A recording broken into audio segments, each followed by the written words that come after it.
when we say courage to everyone who's listening, I mean, this doesn't mean you're like, oh, I'm big, I'm brave, I'm going to go do that. Actually, it's more of just an acknowledgement of reality and saying, well, someone needs to do something, and why not me? It's the courage just to say, okay, use me.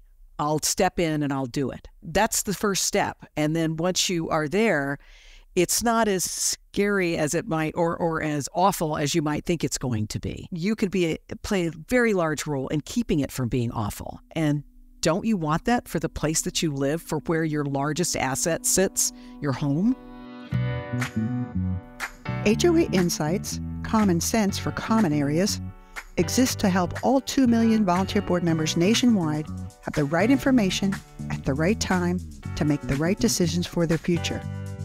This podcast is sponsored by 4 companies that care about board members: Association Insights and Marketplace, Association Reserves, Community Financials, and Kevin Davis Insurance Services. You'll find links to their websites and social media in the show notes. Hi, I'm Robert Nordlund of Association Reserves. And I'm Julie Adamen of Adamen, Inc. And this is HOA Insights, where we promote common sense for common areas. Well, welcome to episode number 22, where we'll be talking about the board heroes who have crossed our paths over the years. We continue to honor these hardworking board members because these volunteers carry the entire community association industry on their shoulders. And in case you haven't had a chance to listen, I want to encourage you to check out our last episode, number 21, which is a great discussion with Julie about setting a strategic vision for your association, recognizing what it currently is and setting a course to what you want it to become in the future. And if you missed any other prior episodes, take a moment after this one to subscribe to this podcast on any of the more popular podcast platforms. You can also listen from our podcast website, hoainsights.org, or watch on our YouTube channel. And if you have a hot topic, crazy story, or a question you'd like us to address, you can contact us at 805-203-3130 or email us at podcast@reservestudy.com. So, Julie, as we remember our board heroes, let's start out our conversation today with telling me about one that surprised you. Well, you know, Robert, when you sent this to me, we were going to talk about the heroes, there isn't only one, but there's one in my career that really, really stands out, so much so that I wrote and published an article about her. And not only was she, which we can make available to on the website there. Okay, show notes. In show notes. Not only was she the most surprising because she started out being the naysayer, but she had the most impact because once she had made the shift and see how we needed to address things, she was a phenomenal ally and a very, very interesting person. I became very close with her. I worked very closely with her for quite a period of time. Well, isn't that maybe some of the foundation of board members, is that they are unprepared, untrained, unspecialized volunteers, and they come in and they realize that's exactly what needs to happen here. That these are exactly the leaders that move this entire community association industry forward, and they move their associations forward. They do, absolutely. And so do you want me to go into a little bit of story on this particular person and how this was a really interesting whole incident. And it was about, 8 months of my life, because it was a large-scale association in Southern California. I ended up doing and they were in absolute crisis. I mean, absolute crisis. I had known about them for years and years. They're a large association. They have golf course. They have food and beverage. I mean, and all of that is a part of the association, not farmed out. Hundreds of employees. And for years, this place had had a reputation of not funding reserves. I mean, like 4% funded, and the place must now be 40 years old. At the time, it was 30 years old. So as you know, all of the financial things that come with that. But people who had run the association for many years had really financially run it into the ground, and it was very, very toxic. Well, finally, a board that decided they wanted to make a difference, and these people, all 5, were very courageous. 4. There was a 5th one who was a holdover and was actually had mental problems, and so it was a very destructive section of it. However, the other people stepped up and said, we need to fix this. And I'm telling you. Time to change the community. This is not good. I live here. It was not good. I live here. I'm tired of this horribly toxic environment. And I'm telling you, It is probably, if not the most toxic community association I've ever worked with. It's in the top 3, but I'm going to put it in the top 1. So one of these people who became on the board was, her name was Michelle, and she was viewed by the good guys on the board, the ones who got elected, as not on their team. And I first did strategic planning for the board. The general manager at the time had brought me in to do a 2-day strategic planning with them. We adopted vision and mission statements. I was the facilitator. And I was looking at her and how she was operating, and the perception that the other people had of her. I was like, no, she's actually really thoughtful. Well, here's the interesting thing. She used to be a member of the Canadian Parliament. And so she was politically very savvy, but she did not know how things worked in the HOA world. And she had friends who were in the community. There was this huge naysaying side. Huge. So she had friends within that side who she'd been feeding her lots of misinformation. But once she was brought into the loop of how things really work and what was really trying to happen, she became this ally. And, they still didn't trust her, but they thought, well, let's just bring her in fast and furious. And that was with my suggesting it. I said, she's so good at communication. You should put her in charge of the communication that goes to the owners. Now, there's a couple side stories that go into this, and one is that once the board decided they were going to change the dynamic, that toxic leadership. Now, the people who had been leading on the board for years and years, they were now off the board, but they still had this huge toxic influence throughout the community. I mean, just ginormous toxic influence. And so the communication that came out of the new board had to be accurate, it had to be fair, it had to be professional, concise, and informative, and truthful, and it all had to come across that way. So over a period of months, the toxic group decided they were going to recall the new board. So we went through trying to change from toxic environment to that board trying to be now they're all managed in-house, that board trying to be recalled, the departure of the general manager, and then having to go through the recall election. Now, this is in California, so elections have to be done in specific ways. You have to have counters and that type of thing. It's a deal. So what the board decided to do was there would be weekly email blasts that went out. They would post them up in the clubhouse or wherever they are so people could not say they were not informed. And then they instituted, this was honestly so brave, and the whole board did it. But Michelle was the one board member who attended every single one of these. And what they were called board member chats. And so it was usually 2, maybe 3 board members would sit in the clubhouse, and it was advertised, and any homeowner could come in between 9 and noon on Saturdays and ask them any questions they wanted. So it was just kind of like a round table, and it was informal. It was not a meeting. And I'm telling you, that was really ugly in a lot of time. I mean, awful, vitriolic, where these board members were accused of everything from malfeasance to treason. I mean, it was horrible, but they fielded it really well. And Michelle was in every single one. In fact, one she fielded by herself because nobody else was able to go. And she took those questions. She kept her cool. She answered very forthrightly. She answered calmly. And by the time then all of this, and there was a whole large, because of the recall, there was another larger communication strategy that we had developed and were putting forth as well as these chats. But by the time we came up to the recall, which probably was 4 months out, or probably been a 4-month process, whatever, when that started, it got to be the point where hardly anyone would show up because the board had been so forthright. And Michelle in particular was so, I don't even know how to describe it other than brave and honest to go and confront people with absolute misinformation and absolute toxic behavior. And they wanted to conduct themselves badly. They wanted to put forth, I don't know how to describe it other than evil. And if you've all been in homeowners associations for a period of time, you know what I'm talking about. And for her to sit there and take that, and I'm not just talking slings and arrows, I'm talking flamethrowers from these people.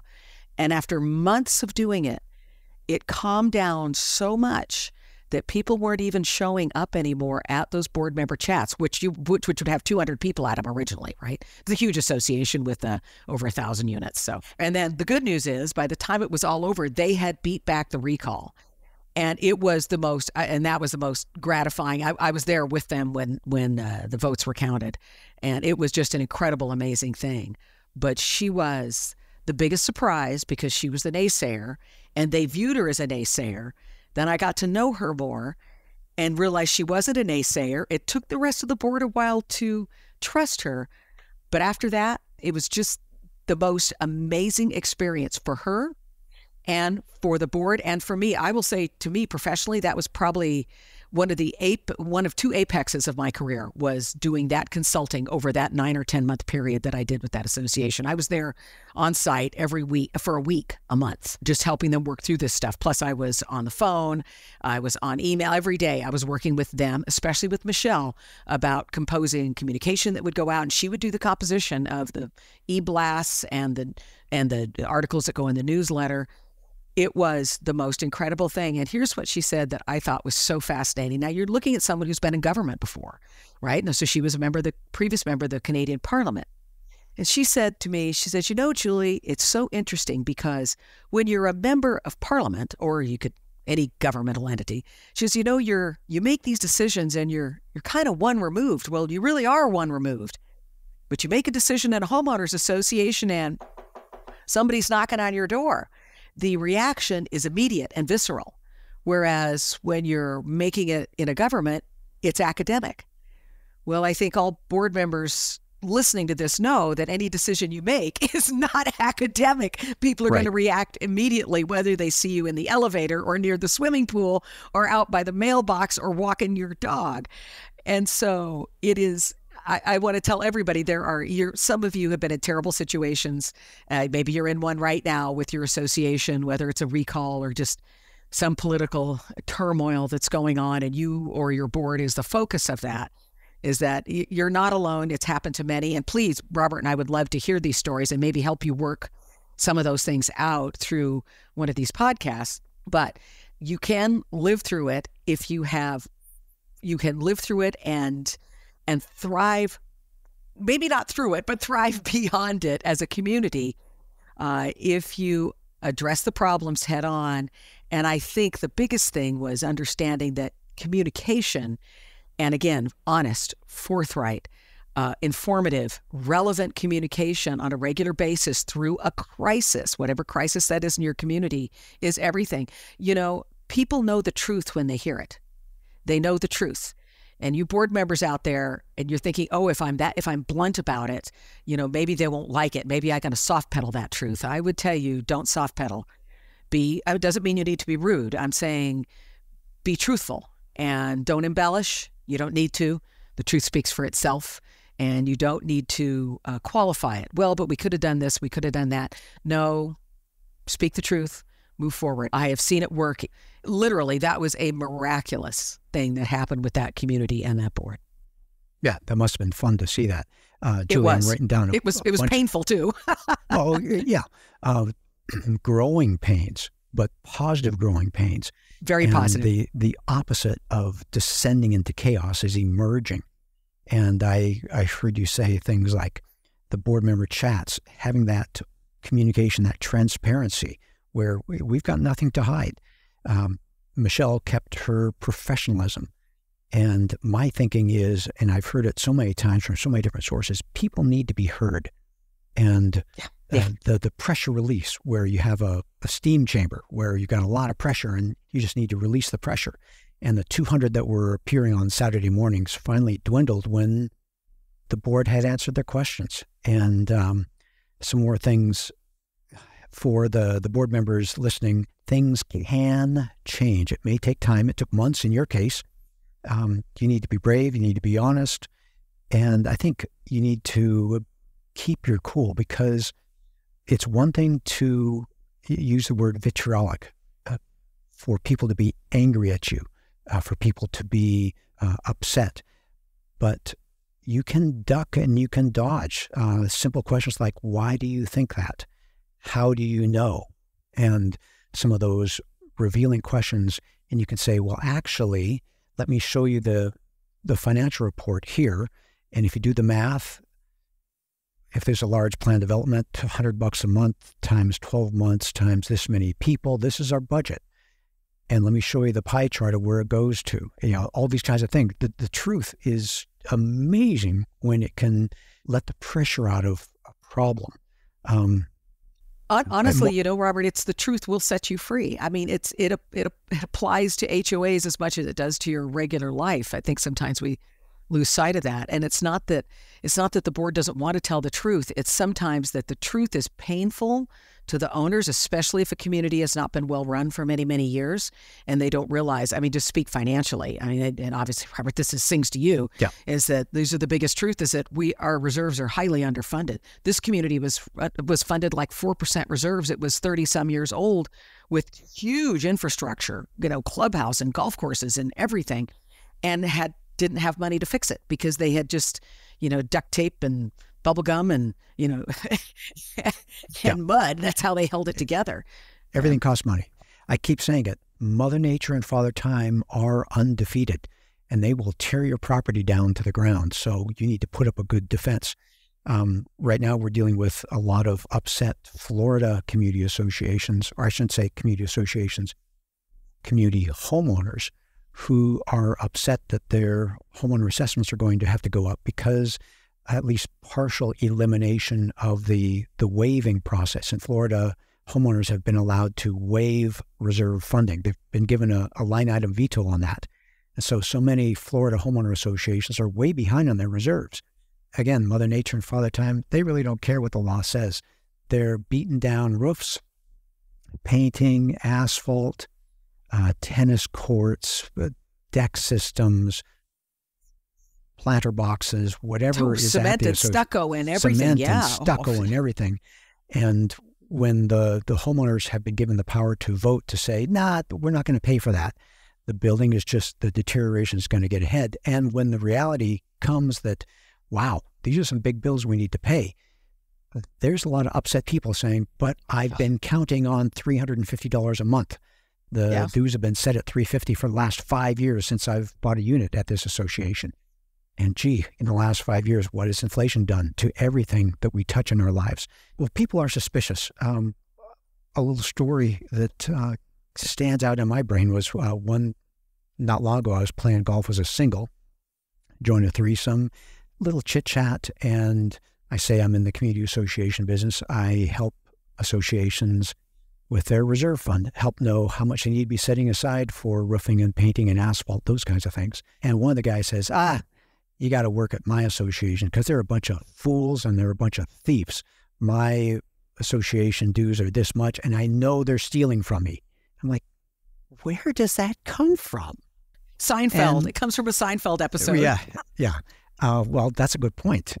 Kramer running for the board and fun things like that. I don't think we can blame people for being naturally suspicious. That's part of the human nature. That is just who we are as a people. But there is something incredibly disarming in, like you said, the truth shall set you free. And maybe that is one of the strongest things a board member can do. Let's take a quick break. We'll come back and talk more about board member characteristics and what we can learn about that and look for in our board heroes. Numbers matter, and we need numbers like game scores and bank balances to let us know where we stand. The same is true for your association. Is yours thriving or struggling? Let me introduce you to the Fipho Health Score, like your own personal FICO credit score. Now in one simple number, owners and boards can learn the combined financial, physical, and operational health of their association. The good news, it's free at ourfipho.com. That's our, FIPHO.com. Learn how your association measures up. Well, Julie, that's just a very inspiring story. Again, it's the real people. We're not talking theory here. This is real people, real associations, real transition, changing the culture of your association, being courageous. I don't think we can overstate that is one of the tremendous attributes where you and the other people said, we're not going to tolerate this at our association. We are going to run for the board. They got elected, And you said it was a difficult transition where the old board wanted it back, a recall, but boy, they soldiered on. There's a couple of board stories that I think of. One is the courage at a small level. And there's one association in my portfolio. It was like a 30-unit plan development, simple little place. I think all they had was about a 100-foot-long trail that went to open space and some V-ditches. But there was one board member there, Dr. B, and it was an absolute pleasure to work with him. I think it was every year through a number of years, where he cared about that budget. He cared like it was a 250-unit twin tower high-rise. And that courage goes the entire span. You talked about a 1,000-unit big development with 100 staff. We're talking about a place that I don't even remember now if they collected dues quarterly or annually. There's people like Dr. B that still stand out in my mind that they cared. They really cared about their association. And there was this one where it was a significant high-rise, not downtown Los Angeles, Wilshire Corridor area. And there was a gentleman on the board that was somewhat disabled. He always came with his helper. And it was just amazing. If you go way back in memory, maybe you remember the E.F. Hutton commercials where when E.F. Hutton talks, people listen. Yep. And just the stature, the am I saying it right? The gravitas that this man had. He saw things clearly. He spoke peacefully.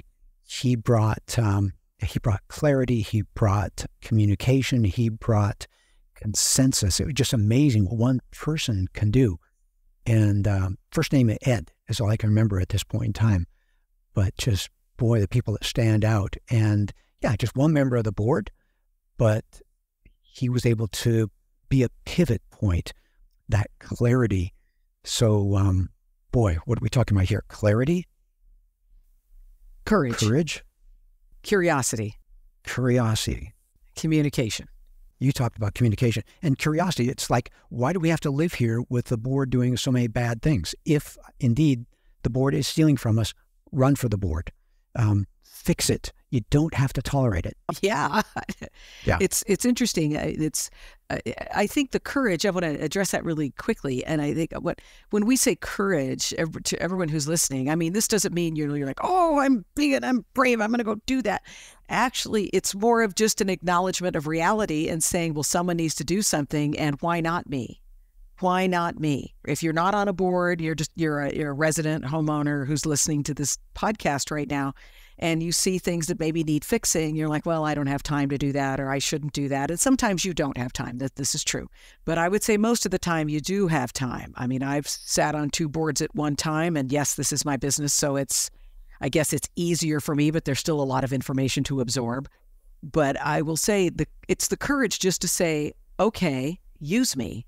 I'll step in and I'll do it. That's the first step. And then once you are there, it's not as scary as it might, or as awful as you might think it's going to be. So, and you could play a very large role in keeping it from being awful. And don't you want that for the place that you live, for where your largest asset sits, your home? To me, that's the courage part. It's not this big, ginormous thing. It's the little things. I mean, just like Robert, you were talking about. I mean, it's a 30-unit complex with some V-ditches and a trail, but he wanted, that board member and others, I'm assuming, wanted that place to be the best it could be because they cared. It was their home. They cared. Yeah. And he had, and I guess if you say he had the courage to say, yeah, I care. I'm going to be on here and help. That's really what that courage is. Yeah. Well, I'm thinking also the hero. The heroes are the people who surprise us. They stand out. But I think we all have an inner hero inside of us. Michelle, the woman you spoke about, yes, she had a background in politics, but the things that she did, she just had peace. She knew that she had clarity about what the numbers were, what the policies were, what we're going to do here. And it just takes, what's another one we could use? Consistency. She was there every Saturday morning. Yep. And just helping move the association forward and diffusing problems. And there was nothing magical about what she did. No. It was just stepping up and being used a tool for the association, for the good of the association. And I'm starting to get goosebumps just thinking there's so many people who can do that. You don't have to put up with, well, and maybe it's not putting up with, maybe you get on the board and you find out everything is okay. They've just been using the wrong words, or they've been needing someone like me that can do a every other week email or a once a month email, just things that are posting it in a common area where all of a sudden with transparency, people realize, oh, we don't have to fear the worst because the worst is not happening. You're spot on about that, Robert. Is that a huge problem is it's the lack of communication. And it's because actually I think a lot of boards just maybe don't have the time, or maybe there's not someone, especially if they're in-house, if they don't have a management company, smaller associations in particular, that means it runs on all those volunteers, and someone needs to write that newsletter, write that e-blast. And that's a really salient point, that it's that communication is everything. I mean, I'd rather over-communicate than under-communicate any day. And everyone can communicate. It's a matter of getting the information out there. Maybe we have a culture of board members that have been focusing on the task at hand, getting the heads down. What do the numbers say? What are the precedents? What is a landscaper charging? Do we need to trim this tree? Just the busyness of running the association without lifting their heads up and saying, we do have a great place here. And then communicating that to the homeowners regularly, clearly, transparently. And so everyone is able to say, oh, this is an okay place. I don't have to fear the board. They're actually taking good care of things for me. And the pool, the reason it was down for a week is there's a good reason. The pump and supply chain or whatever it is, clarity, explaining. And just, again, now I'm just buoyed by the concept that anyone can be a board hero. Sure. It doesn't require anything particular. Basically, it's showing up. I mean, really, who says it?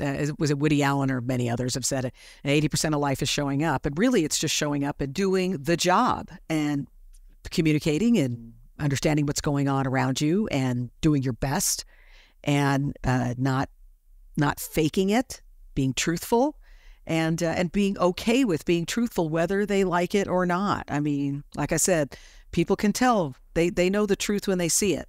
They smell untruth when they hear it.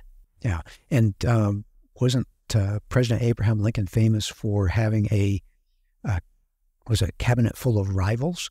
Team of rivals. Team of rivals, yes. Where you're going to be on the board with other people. And it's just a matter of, yes, someone has this background, someone has another background. You bring yourself, you and your common sense to the board, and between the 5 of you, the 3 of you, the 7 of you, the 9 of you, whatever it is at your association, you are chartered with the task of moving the association forward. And that's all you're doing. You and these others have your own little team, and you can be the hero for the 50 or 100 or 30 or 2,000 that are relying on you to move the association safely and successfully into the future. Well, Julie, just fascinating. Again, I'm thinking heroes are everywhere, and we want to encourage them. We want to inspire other people to draw out the inner hero inside of you. And thinking ahead, I think on our agenda, we have a feature episode coming up where we'll talk about job descriptions. And so we can talk more in detail about what are the actual tasks involved, what to look for in a board member. But thank you, Julie. It's great talking to you, especially today when we can just focus on honoring board heroes. We hope you've learned some HOA insights from our discussion today that helps you bring common sense to your common areas. We look forward to having you join us for another great episode next week. You've been listening to HOA Insights, common sense for common areas. You can listen to the show on our podcast website, hoainsights.org, or subscribe on any of the most popular podcast platforms. You can also watch the show on our YouTube channel. Check the show notes for helpful links. If you like the show and want to support the work we do, you can do so in a number of ways. The most important thing you can do is to engage in the conversation. Email your questions or voice memos to podcast@reservestudy.com or leave us a voicemail at 805-203-3130. If you gain any insights from the show, please do us a huge favor by sharing the show with other board members you know. You can also support us by supporting the brands that sponsor this program. Please remember that the views and opinions expressed by the podcast do not constitute legal advice. You'll want to consult your own legal counsel before making any important decisions. Finally, this podcast was expertly mixed and mastered by Stokelight Video and Marketing. With Stokelight on your team, you'll reach more customers with marketing expertise that inspires action. See the show notes to connect with Stokelight.